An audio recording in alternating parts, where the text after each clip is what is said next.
அனைவருக்கும் வணக்கம். இன்றைக்கி நம்ம பார்க்க போகிறது என்னென்னு கேட்டிங்கன்னா, ஆதார் சிக்னேச்சர் வேலிடேட். இது என்னத்துக்கு தேவையா அப்படின்னு பார்த்தீங்கன்னா, இது தேவை. இது எதுக்கு வெரிஃபிகேஷன் ஆகுது அப்படிங்கிறதையும் நான் சொல்கிறேன். நம்ம ஆல்ரெடி பார்த்துருந்தோம் நம்மள ப்ரீவியஸ் வீடியோவில் பேன் கார்டு அப்ளை பண்ணுறது அப்படின்னு கேட்டிருக்கோம்ல. அதில் 2017 நியூ அப்டேட்டட் வெர்ஷன் என்னன்னு கேட்டிங்கன்னா, பேப்பர்லெஸ் அப்படிங்கிற ஒரு ஆப்ஷனில் தான் நம்ம போகணும். இகேஒய்சி மெத்தட், அதாவது ஆதார் கார்டு நம்பர் கொடுத்தா அதில் உள்ள ஃபோட்டோ, அதில் உள்ள டீட்டெயில்ஸ் எல்லாமே பேன் கார்டில் சிங்க்ரோனைஸ் ஆகி அவங்க பிரிண்ட் போட்டு அதில் வெரிஃபை பண்ணி தருவாங்க அப்படின்னு நம்ம சொல்லியிருந்ததில் நாம் மனிதன் வெப்பேஜ் யூசர்ஸ் ஏகப்பட்ட பேர் இதை அப்ளை பண்ணி பார்த்துருக்காங்க. மோஸ்ட்லி எல்லாத்துக்கும் அப்ளை ஆகிடுச்சு. சிலவங்களுக்கு அப்ளை ஆகலை அப்படின்னு நம்மளுக்கு ப்ரைவேட்டாக மெசேஜ் பண்ணியிருக்காங்க. இது அவங்களுக்காகவே ஒரு வீடியோ போடுறோம்.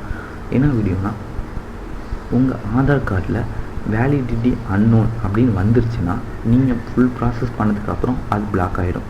அது சிக்னேச்சர் வேலிட்னு வந்ததுக்கப்புறம் நீங்கள் இந்த ப்ராசஸ்லாம் பேன் கார்டு ப்ராசஸ்லாம் பண்ண வேறு பேன் கார்டு மட்டும் இல்லை, அதர் எந்த ப்ராசஸாக இருந்தாலும் ஆதார் நம்பர் மட்டும் வச்சுன்னா இது கொஞ்சம் ட்ரஸ்டடாக இருக்கும். இது கண்டிப்பாக ஃபுல் ப்ராசஸ் கம்ப்ளீட் ஆகிறதுக்கு இது ஹெல்ப்ஃபுல்லாக இருக்கும்.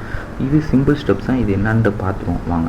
இதுக்கு தேவையானது என்னென்னு கேட்டிங்கன்னா, ஆதார் கார்டு டவுன்லோட் பண்ணி வச்சுக்கோங்க. அதாவது உங்கள் கையில் வச்சுருக்க ஆதார் கார்டை ஸ்கேன் பண்ணி வச்சிடாதீங்க. அது நல்லா தெளிவாக தெரிஞ்சு. ஆதார் கார்டுனா டேரெக்டாக போய் உங்கள் என்ரோல்மெண்ட் நம்பர்லாம் அடித்து டவுன்லோட் பண்ணுவீங்களா, அந்த ஆதார் கார்டை டவுன்லோட் பண்ணி வச்சுக்கோங்க. இது பிடிஎஃப் ரீடரில் ஓப்பன் பண்ணிங்க. ஓப்பன் பண்ணதுக்கப்புறம் நம்ம பண்ணுற ஸ்டெப்ஸு பிடிஎஃப்குள்ளே தான் நம்ம பண்ணுற ஸ்டெப்ஸு, அதை நல்லா தெளிவாக பார்த்துங்க.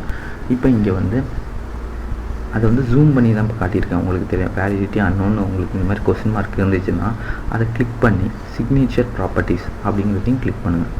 பண்ணதுக்கப்புறம் சைனர்ஸ் சர்டிஃபிகேட் அப்படின்றது அதை பண்ணிவிட்டு மேலே சம்மரின்னு இருக்குல்ல, சம்மரி டீட்டெயில்ஸ் ரிவோகேஷன்ஸ் ட்ரஸ்ட்டுன்னு இருக்கு பாருங்கள். ட்ரஸ்ட்டை கிளிக் பண்ணிவிட்டு ஆட் டு ட்ரஸ்டட் சர்டிஃபிகேட்ஸ் அதுக்கு ஓகே கொடுத்துருங்க.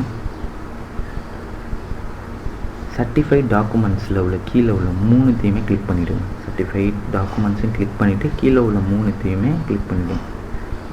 பண்ணிவிட்டு கீழே ஓகேன்னு இருக்கும், அதை கிளிக் பண்ணிவிடுங்க. பண்ணதுக்கப்புறம் இதுக்கு கீழேயும் ஓகேன்னு இருக்கும். நம்ம ஸ்க்ரீனில் மறைஞ்சிருக்கு, நல்லா பாருங்கள். கீழே ஓகேன்னு ஒன்று இருக்கும், அந்த ஓகேவையும் கிளிக் பண்ணிவிடுங்க.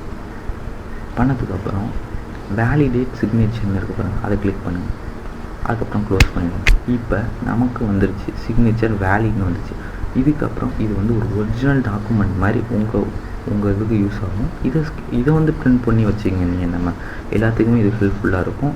அதே மாதிரி பேன் கார்டு இப்போ அப்ளை பண்ணிங்கன்னா ஒரு பிரச்சனையும் வராது, எந்த இஷ்யூவும் வராது. ட்ரை பண்ணுங்கள். இந்த வீடியோ உங்களுக்கு யூஸ்ஃபுல்லாக இருந்துச்சுன்னா நீங்கள் நமக்கு சப்ஸ்கிரைப் பண்ணுங்கள். அப்ளை பண்ணுறதுக்கு மட்டும் இல்லை, உங்கள் ஆதார் கார்டை வெரிஃபைட் பண்ணி ஒரு ஒரிஜினல் டாக்குமெண்ட் மாதிரி ஆக்கி வச்சுக்கிறதுக்கு இது ஒரு முக்கியமான ஸ்டெப்ஸு தான். ஈஸி ஸ்டெப்ஸ் தான். இதை மறக்காமல் உங்கள் ஃப்ரெண்ட்ஸுக்கும் ஷேர் பண்ணுங்கள். நன்றி.